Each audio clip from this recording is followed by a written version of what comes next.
Hello everyone, नमस्कार। स्वागत है आप सभी का हमारे यूट्यूब चैनल में।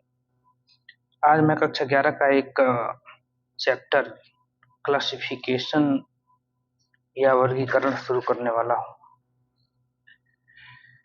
तो बिना देर किए चलिए शुरू करते हैं। चैप्टर का नाम है वर्गीकरण या क्लासिफिकेशन। अब वर्गीकरण का अर्थ क्या होता है? तो वर्गीकरण का अर्थ होता है जीवधारियों को जीवधारियों को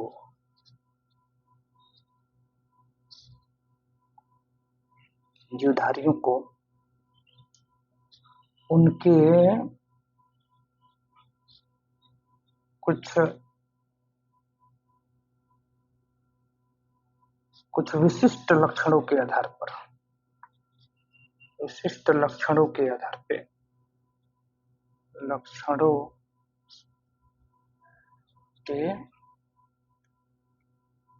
आधार पर या कह सकते हैं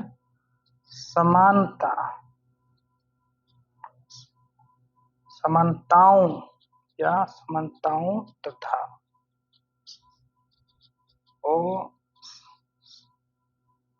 असमानताओं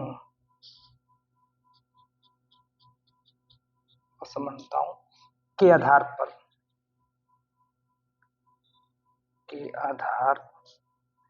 पर विभिन्न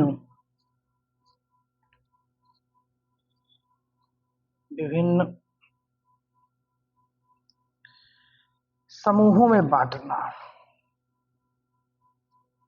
विभिन्न समूहों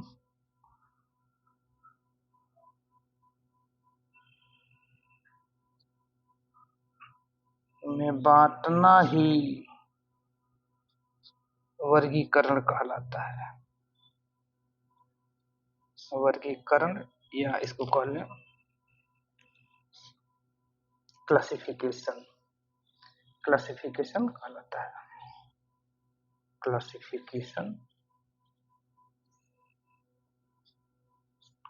है।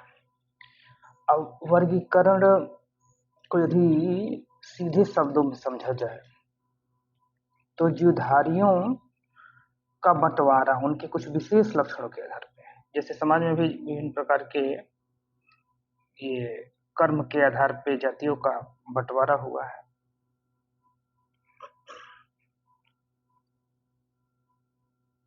वैसे ही पौधे हों या जंतु हों, उनके भी कुछ आधारभूत लक्षण होते हैं। उन्हीं के आधार पे उनको अलग अलग समूहों में, जैसे kingdom, phylum, class, order, genus, species आदि कैटेगरीज में, आदि संवर्गों में बांटा जाता है। यही वर्गीकरण है। ठीक, एक छोटा सा अब यदि उदाहरण की बात हम करें तो जैसे कुछ पौधे होते हैं सब्जी वाले, कुछ पौधे होते हैं जिनसे तेल प्राप्त होता है, कुछ पौधे होते हैं जिनसे मसाला प्राप्त होता है, कुछ पौधे होते हैं जिनसे इत्र प्राप्त होता है, कुछ पौधे होते हैं जिनसे रंग प्राप्त होता है। तो ये उनके कुछ विशिष्ट लक्षण हैं, कुछ विशिष्ट उपयोगिता है जिसके आधार पे उनका हम बंटवारा किया है। इसी तरह से जंतुओं का भी बंटवारा हुआ है उनके कुछ विशेष लक्षणों के आधार पे। अब ये लक्षण कुछ समानता के भी हो सकते हैं और असमानता के भी हो सकते हैं। यही वर्गीकरण है। अब यदि वर्गीकरण में थोड़ा और आगे बढ़े तो वर्गीकरण या क्लासिफिकेशन में सबसे पहले लीनियस का नाम आता है। कैरोलस लीनियस जिसका पूरा नाम है, कैरोलस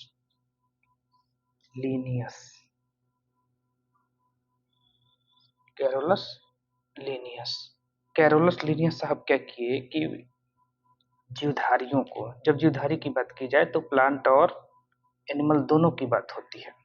जीवधारियों को दो बड़े भागों में बांटने का कार्य किया। पहला किसमें? तो एनिमल्स में और प्लांट्स में। एनिमल को भी दो भागों में बांटा। एक वो जो रेड ब्लड वाले थे, जिनके रक्त का रंग लाल था। ठीक,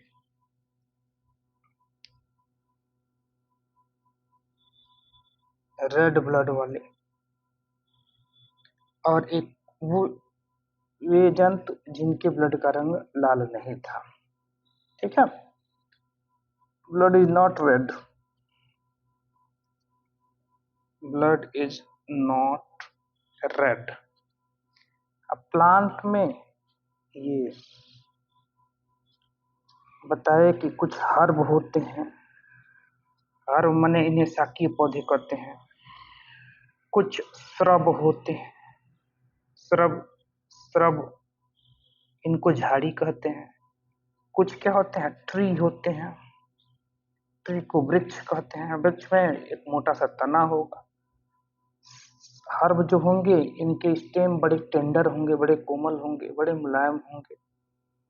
ठीक है, इनको शाक कहेंगे, शाक। श्रब जो होंगे झड़ीदार पौधे होंगे, इनकी भी तना काष्ठी होगी। ट्री में इनका तना में एक मोटा सा भाग होगा जिसको ट्रंक कहेंगे, और ये भी कैसा होगा, काष्ठी होगा। तो ये वर्गीकरण में जीवधारियों को दो समूहों में बांटा, दो वर्गों में बांटा, प्लांट और एनिमल्स में। तो इस वर्गीकरण को कहते हैं two kingdom system, two kingdom system of classification, classification या वर्गीकरण की दो जगत प्रणाली, वर्गीकरण की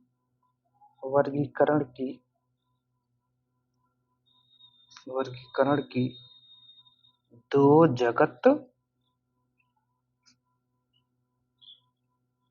प्रणाली या विधि, जिसका प्रतिपादन या जिसको देने का कार्य किसने किया, कैरोलस लीनियस ने। ठीक है, तो पहला तो वर्गीकरण में कैरोलस लीनियस साहब का नाम आता है। दूसरा एक है, इसको कहेंगे three kingdom, three kingdom system of classification या वर्गीकरण के त्रिजगत प्रणाली। और इसको दिया था हैकेल ने। हैकेल नामक वैज्ञानिक ने वर्गीकरण के त्रिजगत प्रणाली में जीवधारियों को तीन समूहों में या तीन वर्गों में बांटने का कार्य किया था। ठीक, ये त्रिजगत प्रणाली हो गई। इसके बाद आता है four kingdom system, four kingdom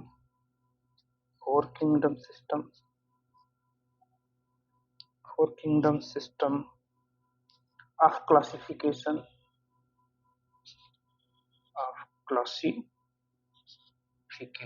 या वर्गीकरण के त्रिजगत प्रणाली। तो इसको दिया था कोपलैंड, एक साइंटिस्ट थे कोपलैंड। ये कोपलैंड ने बताया वर्गीकरण के फोर किंगडम सिस्टम या चार जगत प्रणाली किसने दिया था, कोपलैंड ने। इसके बाद आता है five kingdom system, five kingdom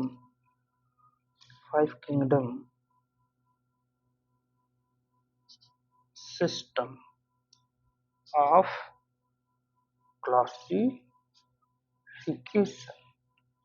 और इसको 1969 में एक साइंटिस्ट थे जिनका नाम है आर एच विटेकर,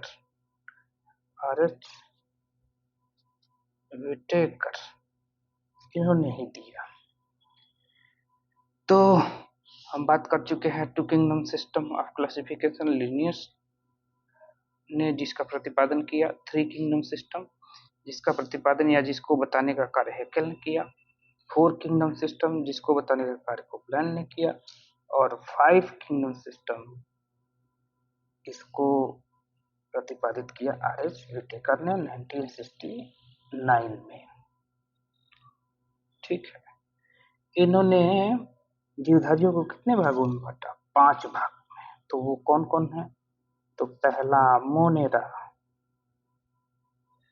मोनेरा, दूसरा प्रोटिस्टा,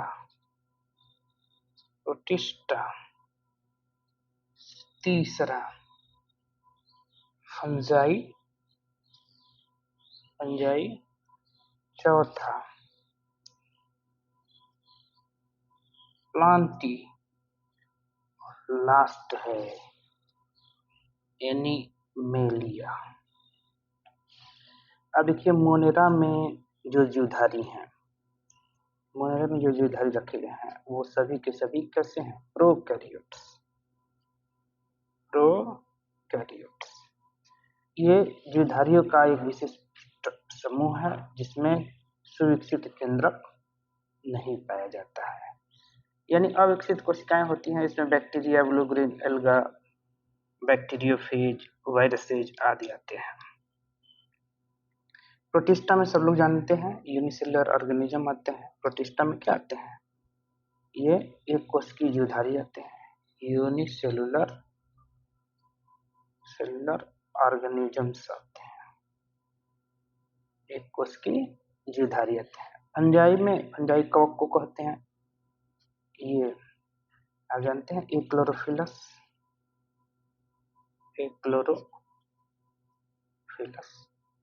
या पर्णहरित रहित मतलब ये विशिष्ट प्रकार के पौधे होते हैं जिनमें क्लोरोफिल नहीं पाया जाता है, और इसका बढ़िया सा उदाहरण है कुकुरमुत्ता या मशरूम। ठीक, तो ये कैसे होते हैं? एक्लोरोफिलस, यानी इनमें पर्णहरित का अभाव होता है।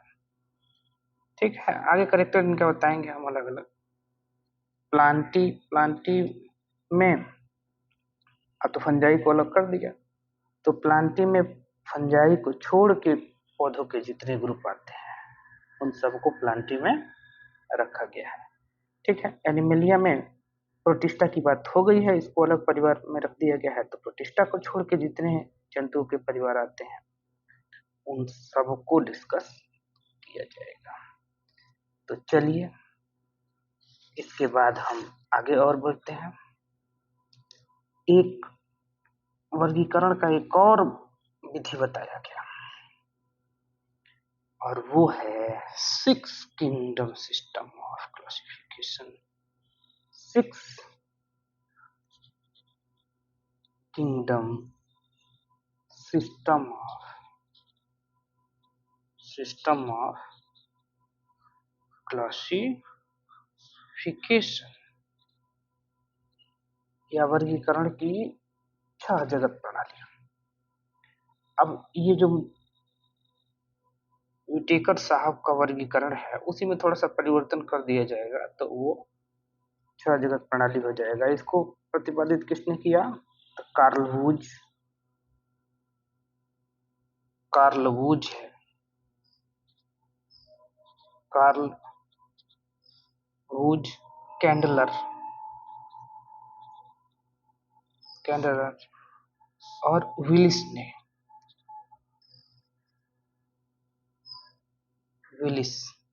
ये साइंटिस्ट है।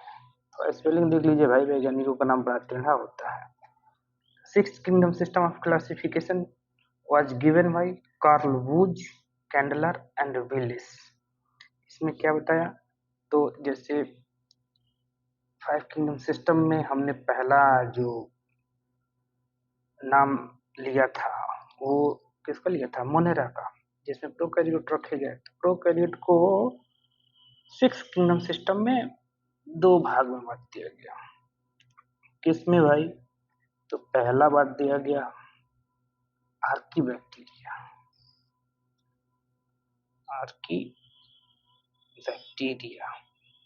दूसरा बांट दिया गया यूबैक्टीरिया, तीसरा वही हो जाएगा। तीसरा, अब ये दोनों किस में आ जाएंगे? ये हो जाएगा मोनेरा में।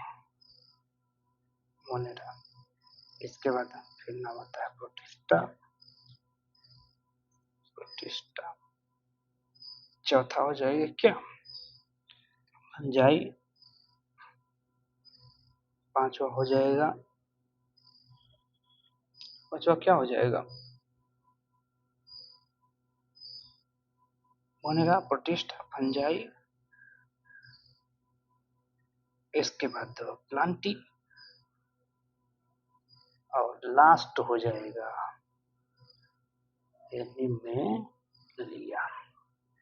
ठीक है, तो ये 6 किंगडम सिस्टम ऑफ क्लासिफिकेशन हो जाएगा। अब चलिए, जो ये हम पढ़े हैं 5 kingdom system of classification, RH Whittaker वाला, इसको थोड़ा सा ये विस्तार से जान लेते हैं। Most accepted method of classification उसको माना गया है, सबसे ज्यादा स्वीकृत उसको, उसी वर्गीकरण को किया गया, और उसमें जो भी समूह शामिल किए गए हैं उनका थोड़ा सा एक संक्षिप्त ही सही थोड़ा सा और जानकारी चलिए बढ़ाते हैं। पहला उसमें हमने रखा था मोनेरा, हमने नई विटेकर साहब रखे थे भाई मोनेरा। मोनेरा में हम बताए हैं कि इसमें सभी के सभी क्या होते हैं? प्रोकैरियोट्स होते हैं, प्रोकैरियोट्स होते हैं। अब प्रोकैरियोट्स क्या होते हैं? देखिए, ये दो शब्दों से मिलकर बना है, प्रो और कैरियन। जहाँ प्रो का मतलब होता है प्रिमिटिव, प्रिमिटिव या इंसिपिएंट, दोनों का मतलब होता है आद, और आद का मतलब क्या होता है? अविकसित या अपूर्ण विकसित। तो यहाँ लिख देते हैं अपूर्ण विकसित।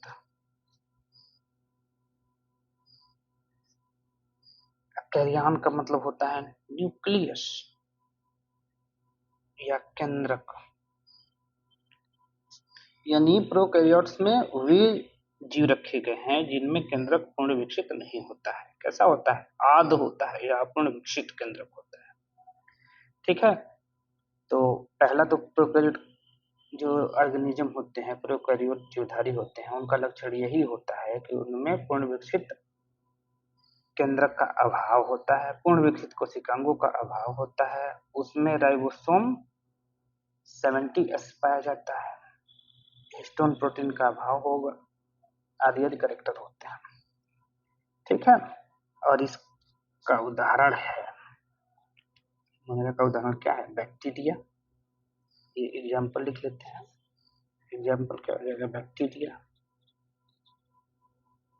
बैक्टीरिया, वायरसेज, ठीक है, बैक्टीरियोफेज,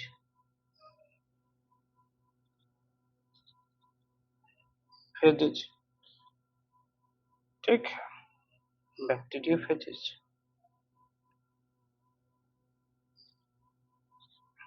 माइकोप्लाज्मा, रिकेट्सिया,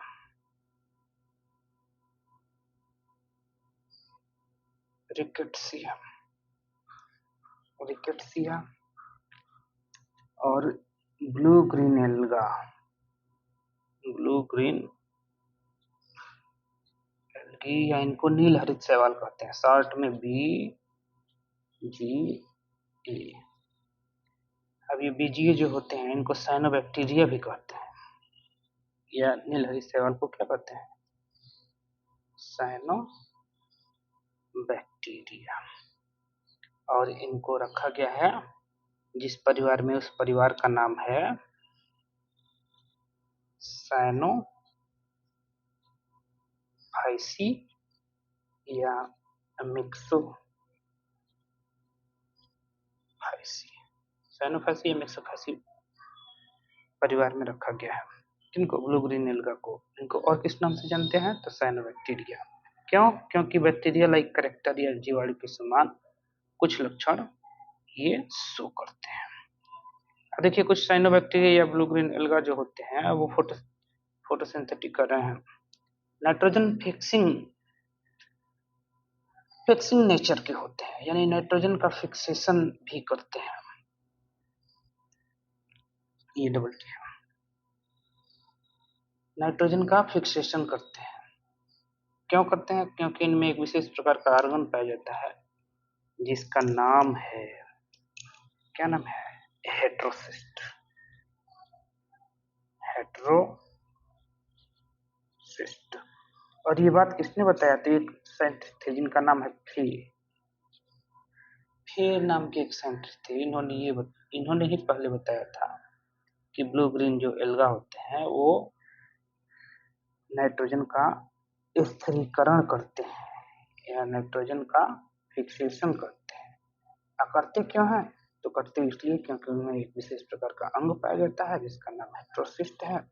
इसी की सहायता से वो ये नाइट्रोजन का स्थिरीकरण या नाइट्रोजन फिक्सेशन का कार्य करते हैं। अब ये भाई देख लीजिए, ये मोनेरा हो गया। तो मोनेरा के भीतर जो भी जीव रखे हैं उनका क्या कैरेक्टर है? ये प्रोकैरियोट होते हैं। अर्थात इनमें केंद्रक पूर्ण विकसित नहीं होता है, सुविकसित कोशिकांगों का अभाव होता है। इनके डीएनए में हिस्टोन प्रोटीन का अभाव होता है। ठीक है। इनमें राइबोसोम 70S प्रकार का पाया जाता है। और चूंकि केंद्रक डबल लेयर्ड होता नहीं है, सुविकसित जब केंद्रक होता ही नहीं है तो डबल लेयर्ड होने का कोई प्रश्न ही नहीं उठता। अतः केंद्रक द्रव्य के भीतर जो भी मटेरियल होता है वो डायरेक्ट कोशिका द्रव्य के साइटोप्लाज्म के या कोशिका द्रव्य के संपर्क में रहता है। जो बैक्टीरियल या प्रोकैरियोटिक न्यूक्लियस होता है वो अपूर्ण विकसित प्रकार का न्यूक्लियस है, उसको कहते हैं जीनोफोर या न्यूक्लियॉइड कहते हैं, न्यूक्लियॉइड भी कहते हैं। यानी बैक्टीरिया में जो केंद्रक पाया जाता है विकसित प्रकार का केंद्रक है उसको जीनोफोर या न्यूक्लियॉइड भी कहते हैं। तो ये मोनेरा हो गया। अब चलिए हम बात कर लेते हैं दूसरा वाला जो ग्रुप था जिसका नाम है क्या? प्रोटिस्टा। तो मुझे लगता है कि थोड़ा बहुत जरूर जानते होंगे आप प्रोटिस्टा के विषय में। प्रोटिस्टा में ये प्रोटिस्टा या प्रोटोजोआ का नाम सुने होंगे।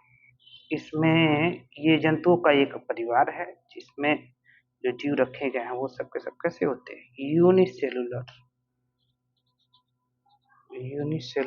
ऑर्गेनिजम्स होते हैं। एक कोश की जीवधारी होते हैं। क्योंकि कोशिकाओं की संख्या जिस जीवधारी में जितना अधिक होगी उसका शरीर भी उतना ही बड़ा हो जाएगा। जैसे लड्डू हम बनाते हैं तो यदि उसमें बूंदी को बहुत सारी बूंदी होती है, उसमें से एक बूंदी को हम एक कोशिका मान लें तो लड्डू में जितनी अधिक बूंदी होगी वो उतना ही बड़ा बनेगा।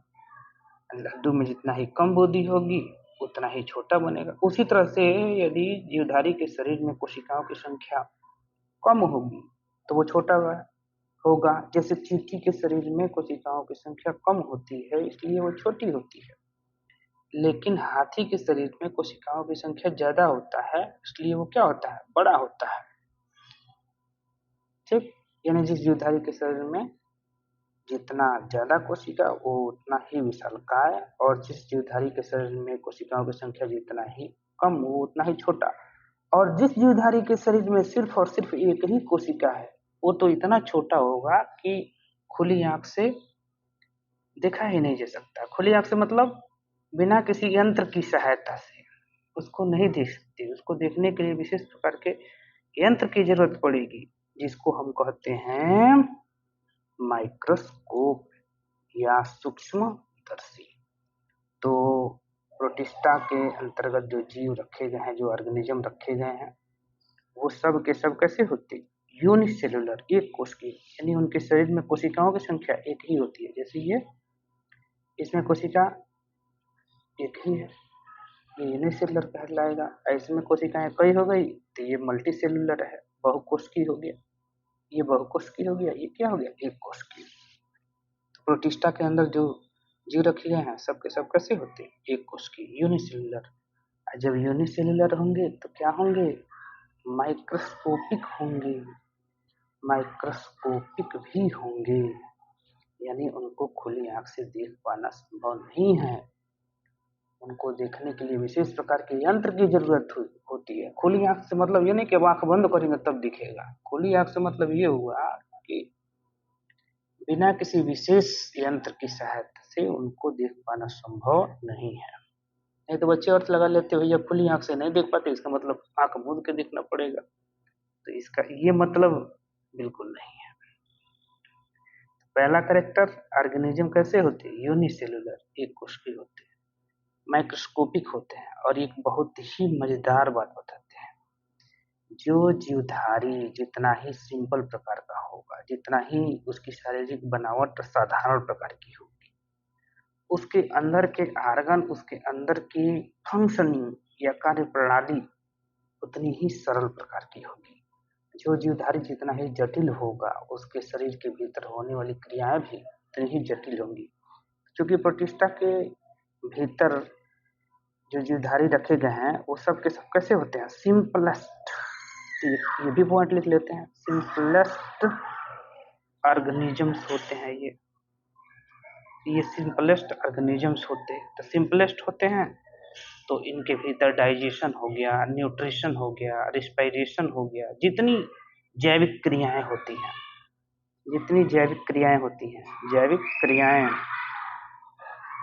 या इनको कहते हैं वाइटल एक्टिविटीज। क्या कहते हैं? Vital activities. ये सभी बहुत ही इजी प्रकार की होंगी, बहुत ही इजी गोइंग होंगी, बहुत ही साधारण प्रकार की होंगी। तो प्रोटिस्टा के भीतर जो जीवधारी रखे गए हैं वो सब के सब कैसे होते हैं? यूनिसेलुलर होते, माइक्रोस्कोपिक होते हैं, सिंपलेस्ट ऑर्गेनिज्म का ये परिवार है, साधारण प्रकार के या सबसे सरल प्रकार के जीवधारियों का ये परिवार है। इनके भीतर जो जैविक क्रिया होती हैं अत्यंत ही सरल प्रकार की होती है, अत्यंत ही इजी गोइंग होती है। ठीक, और इसका उदाहरण ये संक्षिप्त में कर रहे हैं, नहीं तो वीडियो बहुत लंबा हो जाएगा, बच्चे पूरी वीडियो को देखते नहीं, तो इसलिए जानबूझ के इसको शॉर्ट में मैं बता रहा हूँ। फिर आप कमेंट करके बताइएगा, वीडियो पूरा देख के कमेंट करके बताइएगा यदि आपको और विस्तार में इसको जानने की इच्छा हो रही है, तो मैं पर्टिकुलर एक एक टॉपिक को और विस्तार से अच्छे ढंग से बताऊंगा। तो ये प्रोटिस्टा हो गया। अब इसका उदाहरण देख लेते हैं। आप सब लोग जानते हैं प्रोटोजोआ,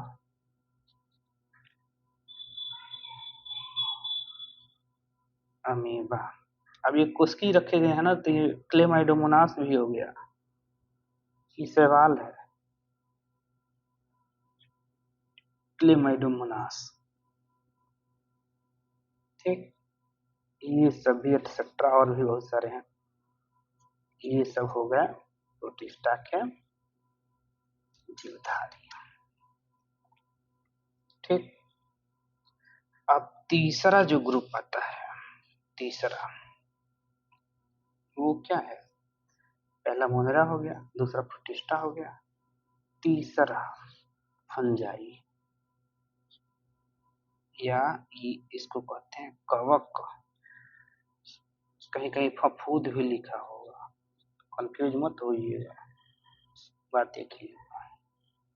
अब फफूद क्या होते हैं देख लो भैया। पहला करेक्टर तो इनका यही है कि इनमें क्लोरोफिल नहीं पाया जाता, यानी एक क्लोरोफिलस होते हैं, एक क्लोरोफिलस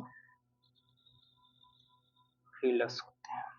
क्लोरोफिल या पर्णहरित, हरित एब्सेंट होता है, उपस्थित होता है, इनमें नहीं पाया जाता है। और जब क्लोरोफिल नहीं पाया जाएगा तब क्या होगा?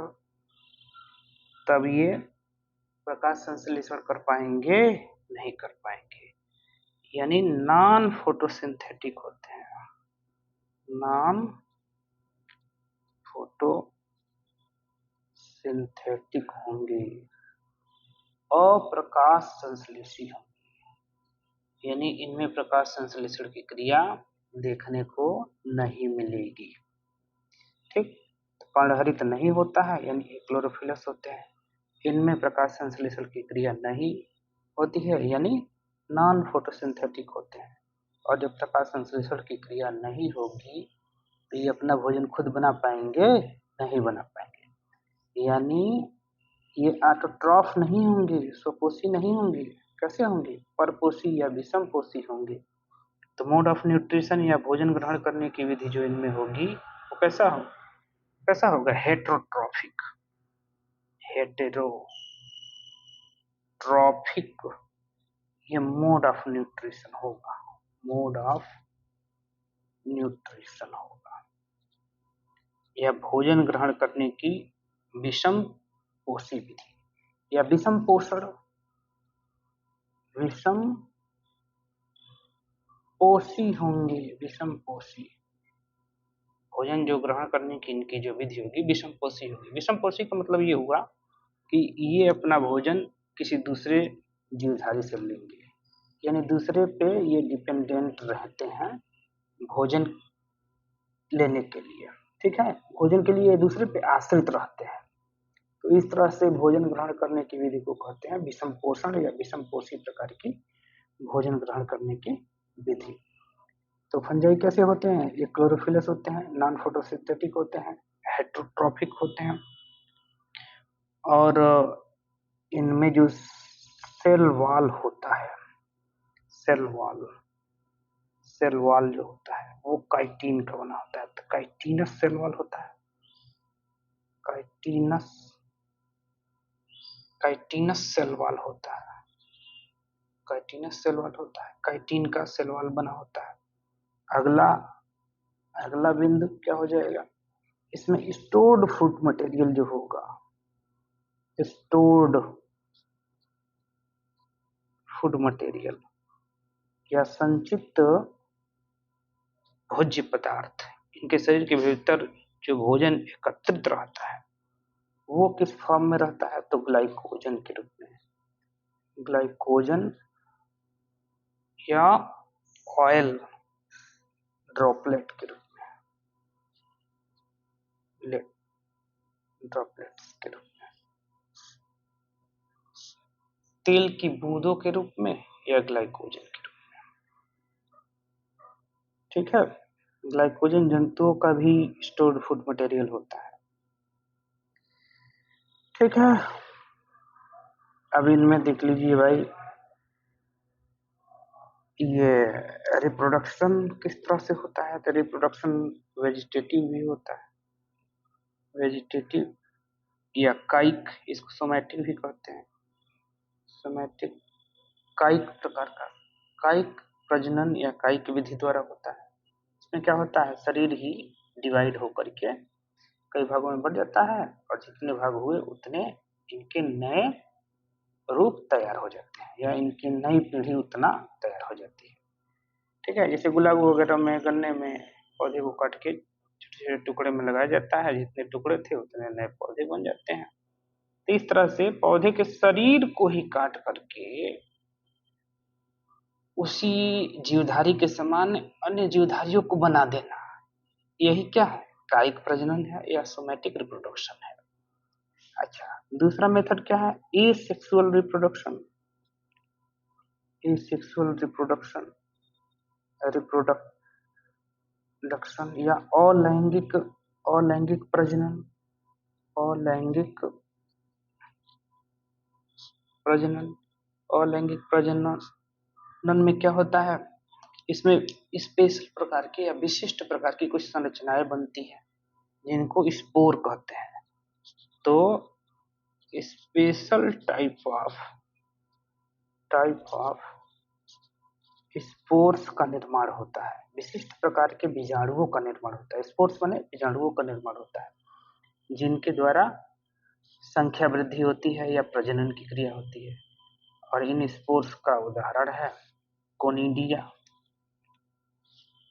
कोनिडिया हो जाएगा, कोनिडिया एक बनता है पेनिसिलियम में, और एस्परजिलस में आप देख सकते हैं कोनिडिया। ठीक, ये कोनिडिया हो गया।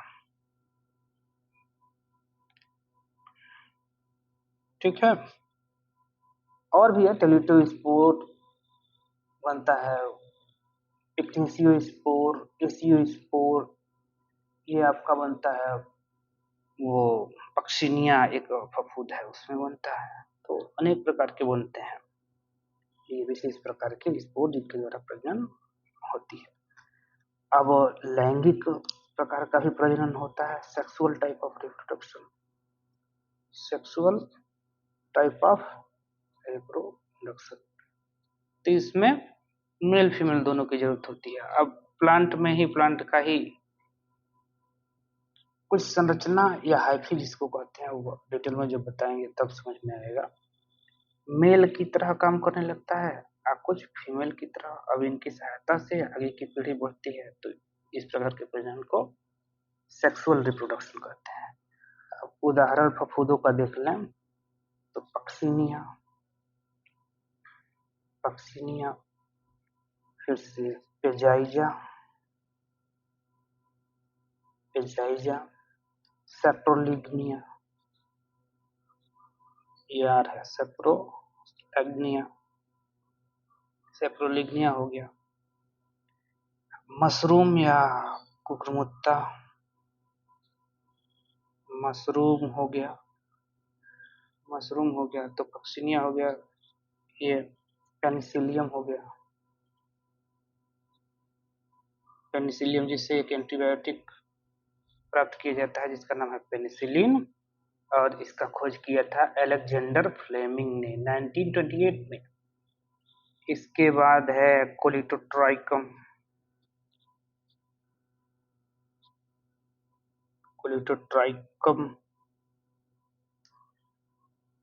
ठीक है, कोलिटोट्राइकम है। एस्परजिलस भी है, एस्परजिलस, ये बहुत सारे उदाहरण हैं, एक्सेट्रा लिख लीजिए। तो फंजाई हो गया। इसके बाद अब क्या बचता है, हमने बता दिए मोनेरा, प्रोटिस्टा और फंजाई। इनमें न्यूट्रिशन जो होता है, एक चीज छूट रहा था, फफूंदों में न्यूट्रिशन जो होता है वो स्पेशल टाइप का होता है, शायद इसीलिए, और कुछ करेक्टर भी अन्य भी हैं जिनके आधार पे इनको पौधों के साथ नहीं रखा गया, अलग रखा गया। कौन किस प्रकार का न्यूट्रिशन होता है भाई, नरिशमेंट या भोजन ग्रहण करने की विधि, भोजन ग्रहण करने की विधि, इसको कहते हैं मोड ऑफ न्यूट्रिशन। क्या कहते हैं, मोड ऑफ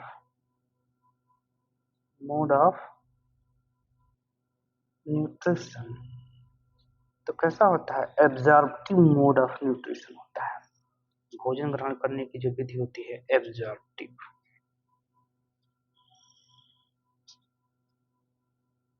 एब्जॉर्प्टिव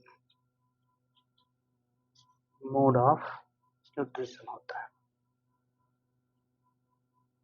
ठीक है। अवशोषण विधि द्वारा ये भोजन ग्रहण करते हैं। जैसे मान लीजिए ये धान वगैरह का जब कटाई हो जाता है तो उसका पुगाल, उसका डंठल जो होता है, पुगाल जिसको कहते हैं, वो रख दिया जाता है। बरसात का दिन आता है तो पानी बरसता है, वो सड़ने लगता है।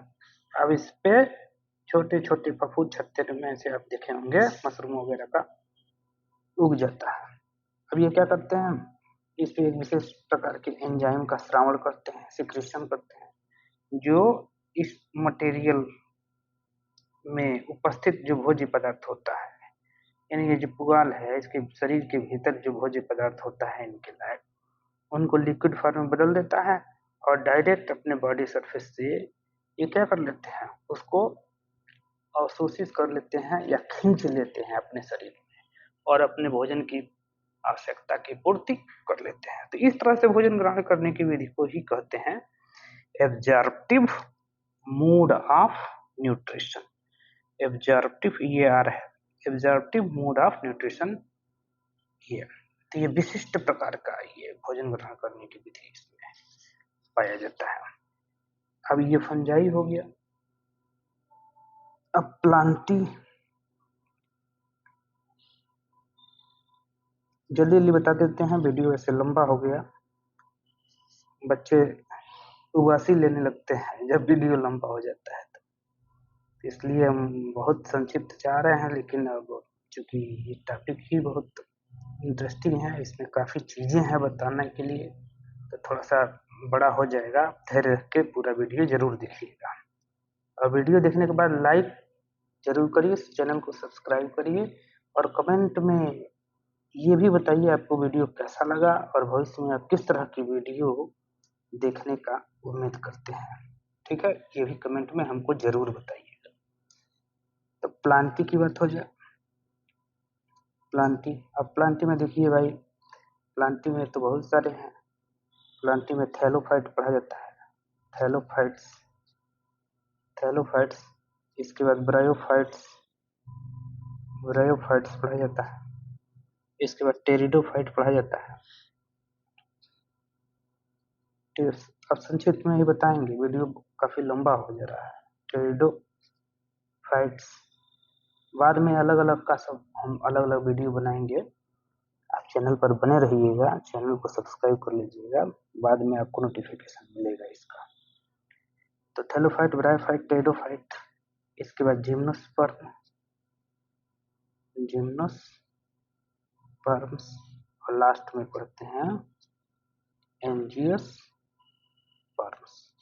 अब देखिए थैलोफाइट में क्या क्या पढ़ा जाता है।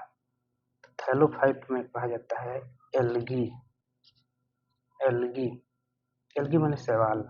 अब देखो एल्गी ये एक वचन है, सॉरी बहुवचन है, इसका एक वचन क्या है, एल्गा है। ये क्या है, एक वचन, ये क्या है, बहुवचन। तो थैलोफाइट में क्या पढ़ा जाता है, एल्गी माने शैवालों के विषय में। शैवाल समझते हो, पानी में जो हरे हरे रंग का काई होता है, गांव में सेवार कहते हैं लोग, वही शैवाल है। तो एल्गी। इसके बाद पढ़ा जाता है फंजाई, फंजाई माने कवक या फफूंद। इसके बाद पढ़ा जाता है बैक्टीरिया, ये बैक्टीरिया। फिर पढ़ा जाएगा लाइकेन। तो एल्गी हो गया, फंजाई हो गया, बैक्टीरिया हो गया, लाइकेन हो गया, ये सब पढ़े जाते हैं किसके अंतर्गत, थैलोफाइटा के अंतर्गत। अब थैलोफाइटा पौधों का एक विशेष प्रकार का परिवार है, ठीक है ना। इस चीज की विशेषता ये होती है कि थैलाइड का मतलब होता है कि plant body is not differentiated into root, stem and leaves. यानी थैलोफाइट के अंतर्गत जो पौधे रखे गए हैं, उनके पादप शरीर को स्पष्ट रूप से जड़, तना और पत्ती में हम पहचान नहीं पाएंगे। क्यों? क्योंकि बनावट ही ऐसी होती है, उसमें हम ये नहीं जान पाएंगे कि कौन जड़ है, कौन तना है, कौन पत्ती है, ठीक है ना, क्योंकि पादप का शरीर बना ही इस तरीके से होता है। तो और भी करेक्टर हैं, डिटेल में जाएंगे तो वीडियो लंबा हो जाएगा, बस इतना ही जानिए अभी के लिए। ब्रायोफाइट में ये भी एक विशेष प्रकार के पौधों का समूह है, जिसमें ब्रायोज का मतलब होता है सेड लविंग फाइटन माने प्लांट, यानी ये छायानुरागी पौधे होते हैं, छायादार जगहों पे उगते हैं, और इनको amphibian of the plant kingdom भी कहा जाता है, या पादप जगत का उभयचर। टेरिडोफाइट, टेरॉन का मतलब होता है फीडर, फाइटान का मतलब होता है प्लांट, यानी इनकी जो पत्तियां होती हैं वो फीडर लाइक होती हैं, पंखनुमा बड़ी बड़ी होती हैं, पंखनुमा होती है ना। और पौधों के परिवार की यदि बात की जाए तो यही पहले ऐसे पौधे थे जिनमें वेस्कुलर बंडल या समान ऊतक देखने को मिला, ठीक है। इनको snake of the plant kingdom कहा जाता है। जिम्नोस्पर्म ये अनावृत बीजी है, अनावृत बीजी इसलिए कहते क्योंकि इनका बीज जो होता है वो फल भित्ति से ढका नहीं होता है। जैसे ये आम हो गया, सपोज कर लीजिए ये आम का फल है। हम इसी का उदाहरण बार बार देते हैं क्योंकि बच्चे इस चीज से वाकिफ हैं, सब लोग आम देखे हैं, खाए भी हैं, इसके विषय में जानते भी हैं, इसलिए मैं आम का ही उदाहरण देता हूँ। तो ये बाहर वाला परत बाह्य फल भित्ति, ये बीच वाला मध्य फल भित्ति, ये अंदर वाला अंतः फल भित्ति कहलाता है। तो बाह्य फल भित्ति, मध्य फल भित्ति, अंतः फल भित्ति, एपिकार्प, मेसोकार्प और एंडोकार्प, तीनों को एक साथ कहते हैं फल भित्ति। तो ये फल भित्ति हटा दें तो केवल क्या दिखेगा? बीज। ठीक है, यानी बीज ढका किससे है? तो फल भित्ति से। लेकिन ये फल भित्ति जिम्नोस्पर्म के अंतर्गत जो पौधे रखे गए हैं उनमें नहीं मिलता है, इसलिए इनको अनावृत बीजी या नग्न बीजी कहते हैं। क्योंकि फल भित्ति तो होता ही नहीं ना, जब होगा नहीं तो बीज ढका नहीं रहेगा, नग्न रहेगा, नंगा रहेगा। और एंजियोस्पर्म में ये फल भित्ति होती है। ठीक, इसलिए इसको आवृत बीजी कहते हैं। आवृत माने ढका हुआ, अनावृत माने जो ढका न हो, यानी जो नंगा हो। ठीक है, तो ये हो गया। अब एनिमल की बात की जाए, जल्दी से इसको बता दें, उसके बाद हम मैं वीडियो खत्म करूं। चौथा, पांचवा में ये प्लांटिंग एनिमेलिया। एनिमेलिया में ANIMALIA, ये जंतुओं को रखा गया है। तो प्रोटिस्टा की बात तो हम पहले ही कर चुके हैं, प्रोटिस्टा को चलो हटा देते हैं। उसके बाद पोरीफेरा का नाम आता है। पोरीफेरा से सीधे कार्डेटा तक,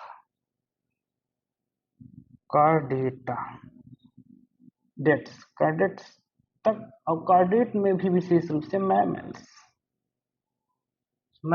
यहाँ तक, पोरीफेरा से सीधे मैमल्स तक, ये इसका वर्ग है, कार्डेटा का वर्ग है, ये क्लास मैमेलिया होता है। यहाँ तक ये सब एनिमेलिया के अंतर्गत ही अध्ययन किया जाता है। अब प्रोटोजोआ इसलिए नहीं किया गया क्योंकि प्रोटोजोआ का तो अलग हमने एक परिवार ही पढ़ लिया, तो उसको चलिए अलग कर देते हैं। अब सबका अलग अलग करेक्टर होगा, ये एनिमेलिया के अंतर्गत आएगा। अब ये पूरा डिटेल में जब पढ़ेंगे तब जाके ये 5 किंगडम सिस्टम ऑफ क्लासिफिकेशन जो RS विटेकर साहब के द्वारा दिया गया, उसकी अच्छी जानकारी होगी।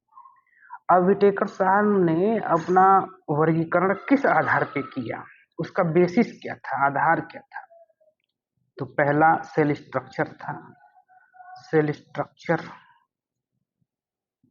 मोड ऑफ न्यूट्रिशन, भोजन ग्रहण करने की विधि, मोड ऑफ न्यूट्रिशन,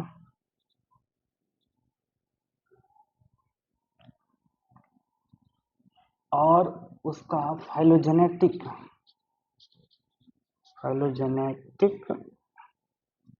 कैरेक्टर्स। ये फाइलोजेनेटिक माने होता है उसका इवोल्यूशन कैसे हुआ, वो पृथ्वी पे जन्म लिया कैसे, उसकी उत्पत्ति, उद्भव कैसे हुआ। तो यही सब बेसिस हैं, यही सब आधार हैं जिनके बेसिस पे, जिनको ध्यान में रख के RS विटेकर साहब ने अपना वर्गीकरण का कार्य किया था और ये बताया था जीवधारियों को 5 भागों में बांटा जा सकता है। तो आज के लिए दोस्तों बस इतना ही। वीडियो आपको कैसा लगा कमेंट करके जरूर हमें बताइए, और चैनल को सब्सक्राइब करिए, शेयर करिए, ताकि जितने बच्चे हैं जिनको कोचिंग वगैरह की व्यवस्था नहीं मिल पाती, कम से कम उनके पास हमारा वीडियो पहुंचे और वो हमारे वीडियो से ज़्यादा लाभ उठा सके। ठीक है, वीडियो यहाँ तक देखने के लिए आपका बहुत बहुत आभार। और आगे देखिए भाई, एक आप लोगों से शिकायत है, वीडियो पूरा नहीं देखते, वीडियो पूरा देखा करिए, तभी तो लाभ आपको मिलेगा। वीडियो पूरा देखा करिए, ठीक है। आगे भी हम यदि आप लोग का अच्छा कमेंट आया, अपने चैनल को सपोर्ट किया, तो मैं अच्छे और भी बहुत सारे वीडियोज बनाऊंगा। अभी के लिए बस इतना ही। बहुत बहुत धन्यवाद। Thank you.